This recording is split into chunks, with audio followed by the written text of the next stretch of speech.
사람들은 생각 외로 아주 무의식적인 것, 그러니까 자기 자신이 잘 알지 못하는 어떤 이유로 해서 생각이나 행동이 잘못되는 경우가 종종 있습니다. 아이나 어른이나 다 마찬가지인데요. TV 프로그램 본 것 중에 좀 충격적이다 하는 내용이 있었습니다. 8살 딸이 있었습니다. 대충 그쯤 되는 것 같아요. 그러니까 이 아이가 좀 많이 거칩니다. 그리고 행동이 아이치고는 굉장히 폭력적입니다. 그러니까 엄마가 초등학교 선생님이었던 겁니다.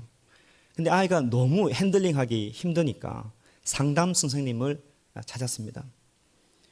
엄마 생각에는 학교 선생님이다 보니까 아이에게 너무 강압적으로 이래라 저래라 하다 보니까 이 딸이 이렇게 되지 않았나, 자기 문제라고 생각을 했었습니다. 근데 상담을 하는 가운데 정말 엉뚱한 곳에서 그 문제의 원인이 있다는 것을 알게 되었습니다.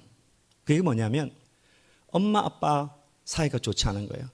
갈등이 있다 보니까 유독 아빠는 싫어하고 엄마를 너무 좋아하다 보니까 내가 엄마의 인정을 받으면 엄마가 나를 버리고 떠날까 봐 그 두려움 때문에 자기도 모르게 무의식적으로 계속 엄마를 괴롭힌다는 겁니다.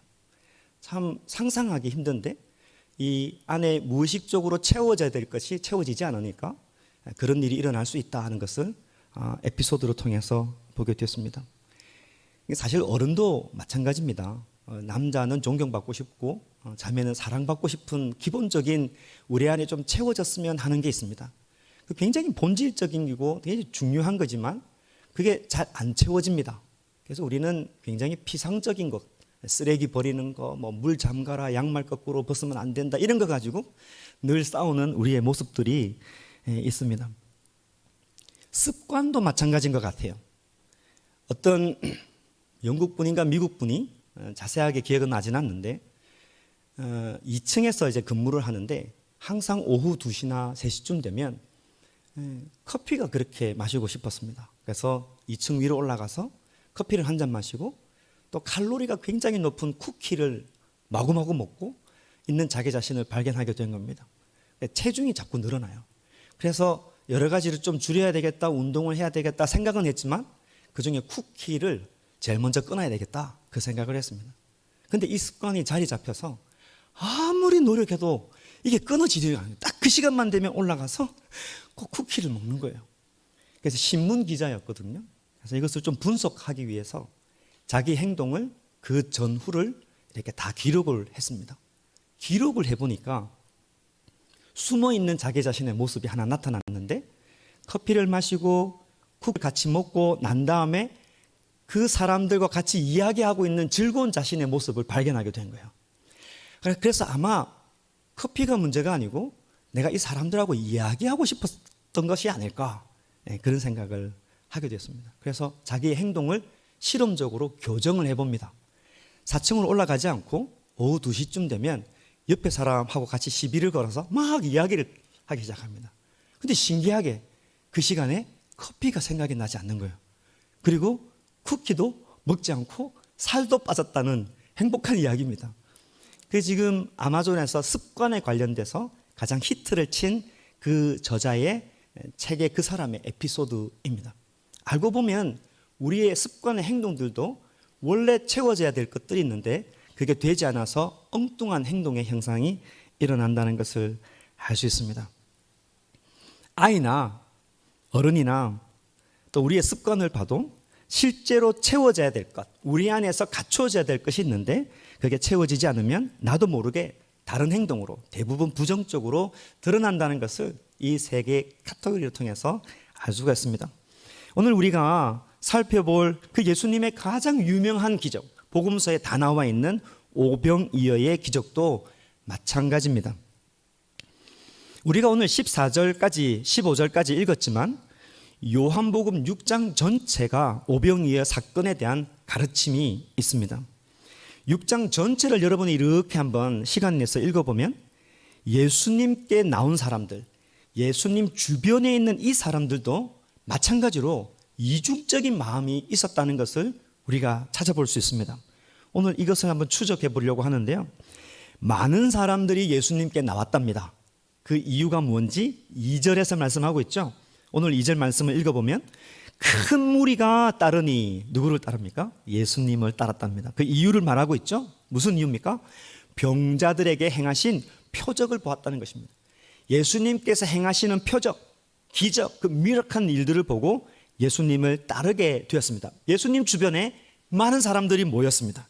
근데 이제 6장을 이렇게 읽다 보면 이 사람들이 더 어마어마한 기적을 보게 됩니다. 어떤 기적이냐면 말 그대로 정말 초라한 빵 5개와 보리떡 5개와 조그만 이 소금에 절인 물고기 2개로 남자만 5,000명이니까 적어도 10,000명 되는, 그 이상 되는 어마어마한 사람들을 먹인 정말 신비롭고 상상할 수 없는 놀라운 기적이 이 사람들 눈앞에서 벌어지게 되었습니다. 이 사람들께서 확신을 가지게 된 거예요. 확신에 차서 하는 말이 14절의 내용입니다. 14절 말씀해 보면 그 사람들이 예수께서 행하신 이 표적을 보고 말하되, 뭐라고 말합니까? 이는 참으로 세상에 오실, 관사가 있죠, 그 선지자다라고 확신에 차있습니다. 예수님께서 행하신 표적을 보고 모였는데 또 자기들 눈앞에서 5,000명 이상 되는 그 많은 사람을 그렇죠? 떡 5개와 물고기 2마리로 이렇게 먹이신 것을 보고, 야, 이분이 구약 성경에서 그렇게 예언되어 있던 바로 그 선지자구나 라고 확신에 차게 됐습니다. 그래서 어떻게 합니까? 예수님을 억지로 붙잡습니다. 뭘 하려고요? 자기들의 왕으로 삼으려고. 왕이 되어 주십시오, 그 마음으로 예수님을 억지로 붙잡는 장면이 15절에 나옵니다. 우리도 사실 그 자리에 있었으면 가만히 있었을까요? 눈앞에 이런 표적을 보고 예수님께서 행하신 놀라운 일을 보고 그냥 구경만 할 수 있었을까요? 당연히 안 되겠죠. 우리도 이 사람들처럼 어쨌든 예수님의 옷자락에도 잡고 손을 잡아서 나의 왕이 되어달라고 간청하지 않겠습니까? 그런데 이중적인 마음이 있는 겁니다. 이 사람들의 무의식 속에는 예수님을 따르는 이유가 다른 곳에 있다는 것을 이야기해 주고 있어요. 입으로는 예수님이 구약 성경에 예정되어 있는, 예언되어 있는 그 선지자다, 그래서 우리의 왕이 되어달라고 말하지만 실제는 그게 아니라는 거죠. 그래서 우리의 중심을 보시는 예수님께서 정확하게 진단하시고 하시는 말씀이 26절에 있는 말씀이에요. 26절의 말씀에 보면 예수께서 대답하여 이르시되 내가 진실로 진실로 너희에게 이르노니 너희가 나를 찾는 것은 표적을 본 까닭이 아니요 떡을 먹고 배 부른 까닭이다 라고 말씀합니다. 이게 무슨 말입니까? 쉽게 이야기하면 어제 예수님의 기적으로 말미암아 자기들이 배부르게 밥을 먹었던 것입니다. 사실 보리떡이나 물고기는 그렇게 좋은 음식들이 아닙니다. 가난한 사람들이 먹는 그냥 정말 이렇게 평범한 음식들입니다. 근데 성경 12절에 보면 이것을 원대로 먹고 배 부르게 먹었다라고 되어 있습니다. 한 사람 앞에 떡 하나, 물고기 하나가 아니라 자기들이 원하면 얼마든지 먹을 수 있을 만큼 풍부하게 먹었던 것입니다. 정말 원대로 먹었습니다. 그런데 그게 만족이 되지 않아서 그 다음 날 예수님께 다시 나온 겁니다. 예수님께서 오병이어의 기적을 한 번 더 해주시기를 바라는 마음으로 나왔던 것입니다. 그래서 오병이어의 이 기적의 1차적인 이유가 있는 거예요. 예수님께서 왜 이 오병이어의 기적을 하셨냐면 육신의 것으로는 사람이 만족되지 않는다 하는 것을 가르치시기 위한 것입니다. 많은 사람들이 왔습니다. 온 이유가 예수님을 통해서, 예수님이 베풀어 주시는 그 기적을 통해서 내 배를 채우고 싶어 했던 마음이 실제 그 사람들이 채우고 싶어 했던 갈증이었던 것입니다. 그래서 예수님께서 말씀하시는 거예요. 너희가 표적을 보고 나를 왕으로 삼으려고 했지만 실제로는 너희 배를 채우려고 하는구나, 너희가 배가 불렀구나, 이렇게 말씀합니다. 예수님께서 그 내면을 보신 것입니다. 정말 예수님을 통하여서 기적을 행하시는 예수님, 그 생명의 예수님으로 자기의 인생을 채우려고 하지 아니하고 예수님이 베풀어 주시는 그 떡으로 자기의 배를 채우려고 하는 그 모습을 보시면서 예수님께서 그 내면을 지적해 주신 것입니다. 그래서 예수님께서 그 이후에 6장 이후의 말씀, 후반부의 말씀을 보면 정말 강력하게 말씀하십니다. 너희가 채워야 할 것, 너희들이 이 안에 채워야 될 것은 세상의 떡이 아니다, 하늘의 떡이다 라고 말씀을 하십니다. 51절에 보면 나는 하늘에서 내려온 생명의 떡이다, 그리고 이 떡을 먹으면 영생하겠다. 57절에 보면 영원히 살게 될 것이라고 강하게 말씀하십니다. 오병이어를, 이 놀라운 기적을 하신 두 번째 이유가 있는 것이죠. 육신의 것으로는 만족할 수 없지만은 하나님께서, 예수님께서 그 우리의 갈증을 두 번 다시 줄이지 아니하도록 채워주시겠다는 약속이 되는 겁니다. 자, 이렇게 예수님께서 진실을 말씀하시니까 어떤 일이 벌어집니까? 그랬더니 다시 오병이어의 기적을 주지 않고 예수님께서 너희 안에 채워져야 될 것은 육신의 양식이 아니고 하늘의 양식이다라고 말씀을 선포하니까 많은 사람들이 어떻게 합니까? 예수님을 떠나게 됩니다. 그래서 요한복음에 나타난 이 오병이어의 놀라운 사건은 굉장히 엉뚱한 반전을 나타내고 끝납니다. 66절 말씀을 한번 볼까요? 그때부터, 어느 때부터냐면 예수님께서 생명의 양식에 대해서 말씀하신 그 이후부터예요. 그 제자 중에, 12제자가 아니라 예수님을 따르는 많은 사람들이 있었는데 그 제자 중에 무슨 말을 합니까? 많은 사람이 떠나가고 다시 그와 다니지 아니하더라. 이런 반전이 일어났습니다. 오병이어 사건 정도면 예수님을 따르는 사람이 더 많아야 되고, 오병이어의 사건을 통해서 너희에게 영원히 채워줄 수 있는 것은 육신의 양식이 아니고 하늘의 떡인 이 나, 예수님 자신이라는 것을 이렇게 말씀을 하시면 그걸 보고 더 많은 사람이 예수님을 따라야 함에도 불구하고 많은 사람이 예수님을 떠났던 것입니다. 생각해 보세요. 여러분이 그 자리에 있다면 이 놀라운 예수님의 기적을 듣고 정말 천금 같은 이 예수님의 메시지를 듣고 어떻게 예수님을 떠날 수가 있겠습니까? 그런데 오늘 본문을 보니까 그럴 수 있다는 겁니다. 누구에게 이런 일이 일어나는 것입니까? 내 욕망을 채우기 위해서 예수님을 따르면 그럴 수 있다는 겁니다. 내 배를 채우기 위해서 예수님을 따르는 것은 예수님의 가르침이 아니라는 것을 오늘 전체 이야기에서 우리가 배울 수가 있습니다. 그래서 예수님께서 67절에 가보면 사랑하는 12제자들에게도 말씀합니다. 뭐라고 말씀합니까? 너희도 가려느냐? 너도 갈래? 라고 말씀하는 겁니다. 어쩌면 물질 만능주의, 돈이면 다 된다는 자본주의에 살고 있는 우리들에게도 똑같은 말씀을 하시지 않을까 하는 생각이 듭니다. 너희도 나를 떠날 것이냐? 내가 너희에게 세상의 떡을 주지 않는다고, 내가 네가 원하는 것을 채워주지 않는다고 너희는 세상을 향해서 갈 것이냐라고 질문하는 겁니다. 제자를 향한 이 예수님의 질문은 오병이어 사건을 통해서 주시는 결론 같은 것입니다. 여러분, 오병이어 사건을 먼저 보면서 우리가 기억해야 될 것은 우리는 영적인 존재라는 것입니다. 영적인 존재로서 우리는 우리 안에 반드시 채워져야 될 것이 있습니다. 어떤 것이 채워져야 되냐면 하나님과 나와의 관계의 질서가 회복이 되어야 됩니다. 우리는 영적인 존재로 지음을 받았기 때문에 우리를 지으신 창조자 하나님과 올바른 관계가 맺어져야 영원한 만족을 누릴 수 있다는 게 성경의 한결같은 가르침입니다. 이 길은 오늘 여기서도 말씀하시다시피 생명의 떡이신 예수 그리스도를 통해서 이 관계가 가능하다는 것이에요. 그뿐만 아니고 이스라엘 백성들이 광야에서 만나를 매일같이 먹었듯이 우리도 이 광야 같은 이 험악한 현실 속에서 예수님을 매일매일 먹어야 합니다. 이 말이 무슨 뜻입니까? 어떻게 우리가 예수님을 먹습니까? 우리가 성찬식 때마다 날마다 고백하지 않습니까? 예수님께서 말씀하셨습니다. 내 피를 마셔라, 이 잔을 마셔라, 이 떡을 먹어라, 내가 다시 올 때까지 이것을 기념하라 라고 말씀하셨습니다. 이 말은 우리가 이 땅에 살면서도 예수님과 더불어 철저하게 연합되는 삶을 살아야 된다는 것입니다.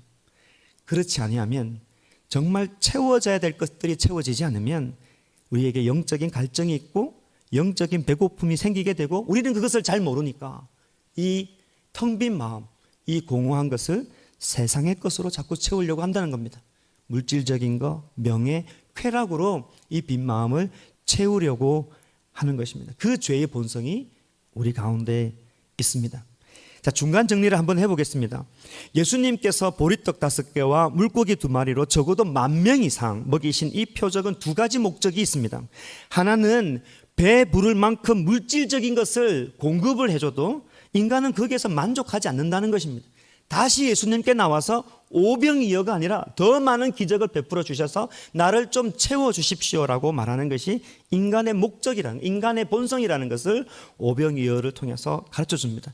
그래서 2번째 목적이 있습니다. 그 목적은 10,000명이 아니라 예수님을 통해서 오고 오는 수많은 세대의 많은 사람들의 그 영적으로 굶주리지 않도록 하늘에 떠 계신 예수님께서 다 채워줄 수 있다는 것을 이 표적을 통해서 우리들에게 말씀을 하고 있는 겁니다. 여러분, 오늘 설교를 통해서 오해를 하지 않으셨으면 좋겠습니다. 기적을 사모하는 것, 그리고 물질적인 축복을 기대하는 것이 나쁜가요? 아니요, 전혀 그렇지 않습니다. 하나님, 저에게 물질을 주십시오. 하나님, 저에게 정말 기적 같은 일들을 하나님 이루어주게 해주십시오라고 기도한다고 하나님 싫어하지 않습니다. 왜냐하면 오늘 본문을 보십시오. 예수님께서 이 백성들에게 어떤 일을 하셨습니까? 필요한 것들을 다 채워주셨습니다. 예수님께 나오는 이 무리들을 보고 마태복음에 보면 참 불쌍히 여겼습니다. 그 인생이 너무 불쌍하고 목적 없이 방황하는 그 인생을 보고 너무너무 긍휼히 여기셔서 예수님께서 하신 일이 2가지입니다.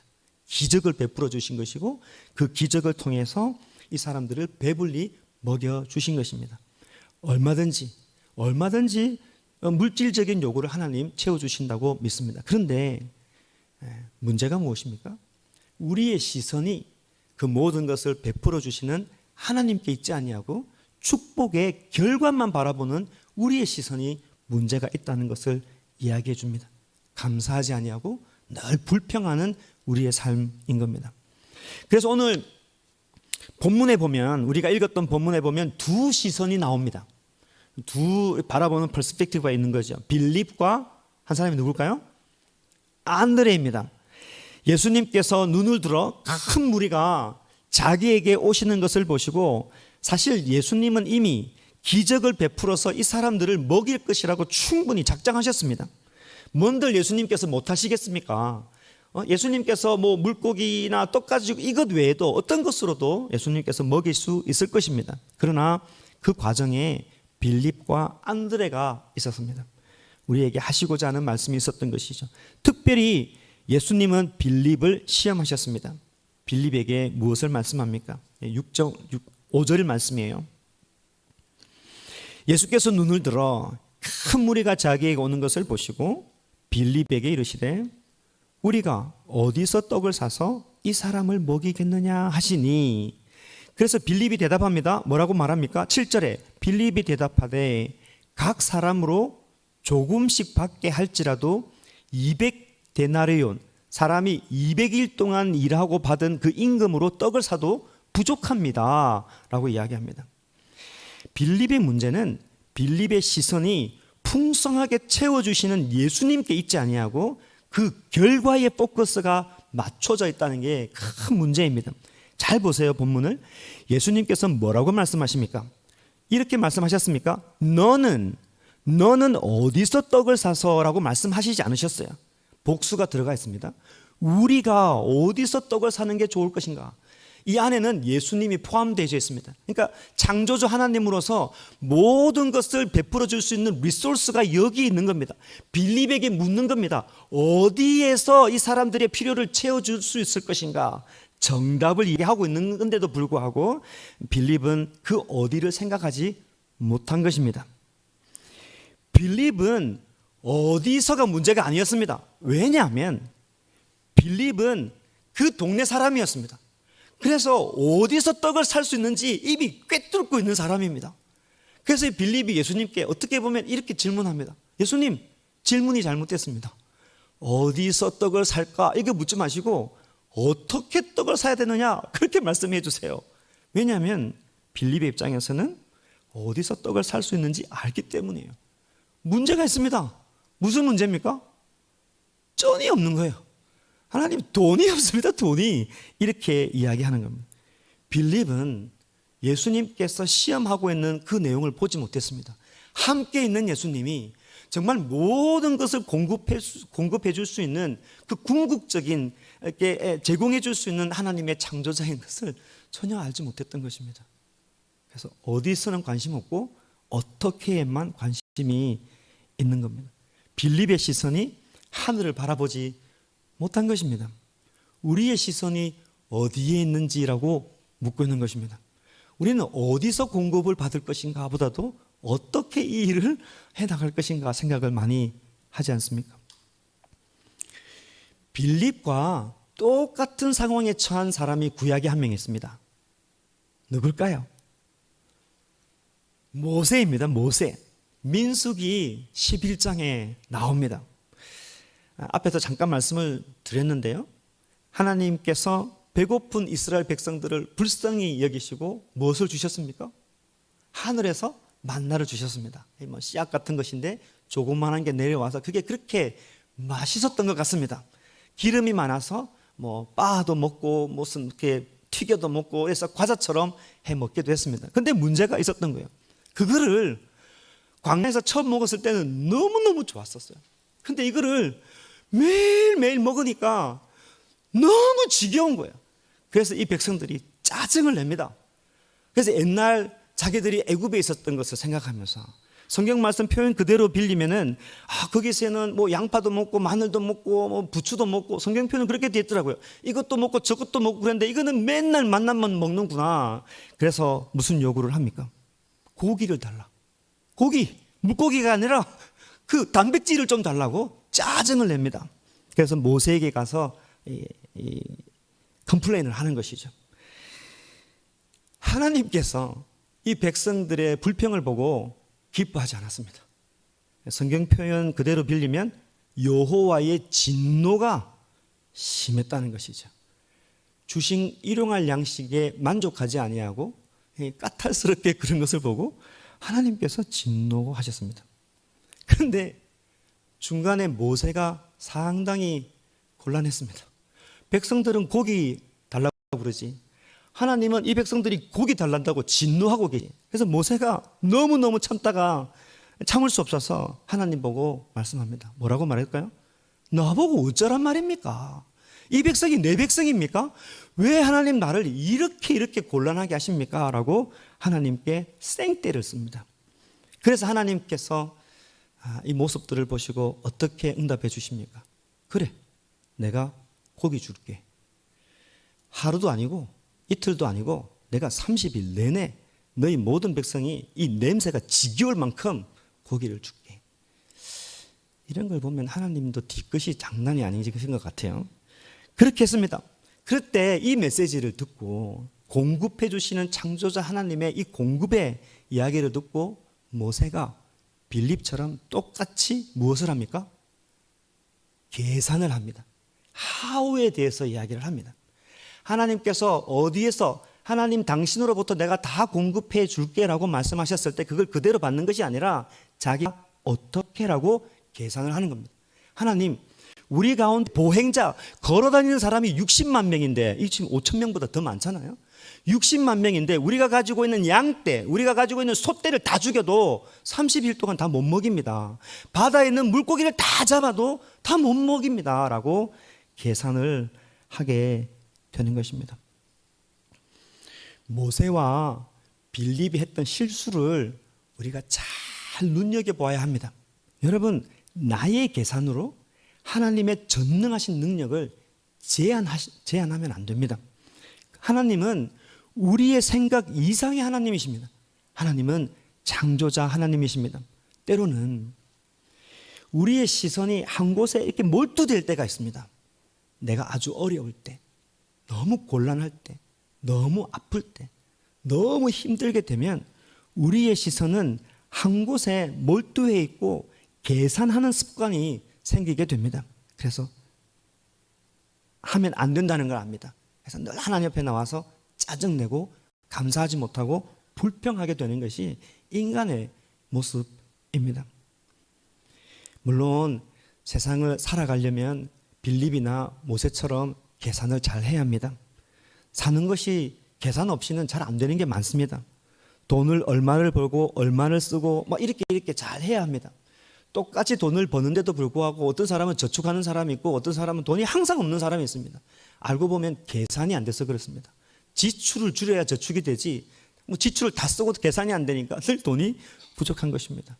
잘 칼큘레이션해서 우리의 은퇴가 아름답도록 준비하는 것도 지혜로운 것입니다. 그러나 우리의 인생이 그게 다 아니라는 것입니다. 우리는 영적인 존재이고 하나님의 창조자의 피조물이고 하나님의 백성으로 이 땅에 살아가는 것입니다. 하나님께서 우리 가운데 일하시기 때문입니다. 여러분이 기도하다가 말씀을 듣다가 설교를 듣다가 하나님께서 여러분에게 말씀하시면 그대로 믿기를 바랍니다. 그 가운데 축복이 있습니다. 근데 우리의 형편을 자꾸 살핍니다. 이래서 안 되고 저래서 안 되고 이래서 힘들고 저래서 걱정하고 저래서 걱정이 태산이고 그래서 안 된다고 자꾸 이야기하면서 모세처럼 뭐라고 불평합니까? 미치겠다고 불평합니다. 불신입니다. 하나님 좋아하지 않습니다. 하나님께서 여러분에게 말씀을 하시면 그대로 믿으시기를 바랍니다. 그래서 오늘 우리들에게 안드레와 같은 시선이 필요하다라고 말씀합니다. 안드레는 예수님께서 말씀하실 때 무리 가운데에 소년이 가지고 있는 아마 점심 도시락이었던 것 같은데 그 도시락 안에 있는 떡 5개, 물고기 2마리를 찾아서 예수님께 드렸습니다. 9절 말씀에 보면 이 안드레도 빌립처럼 계산을 했습니다. 근데 좀 다른 게 있습니다. 9절 말씀에 보니까 예수님께 이렇게 말합니다. 여기 한 아이가 있어 보리떡 5개와 물고기 2마리를 가지고 있습니다. 그러나 그것이 이 많은 사람에게 얼마나 되겠습니까? 똑같이 계산했습니다. 그러나 빌립처럼 계산을 했다면 이 안드레는 여기에 있는 떡 5개와 물고기 2마리를 예수님께 가져오지 않았을 것입니다. 왜냐하면 계산을 하면 말이 안 되니까. 아무리 계산해도 이걸 어떻게 다 먹입니까?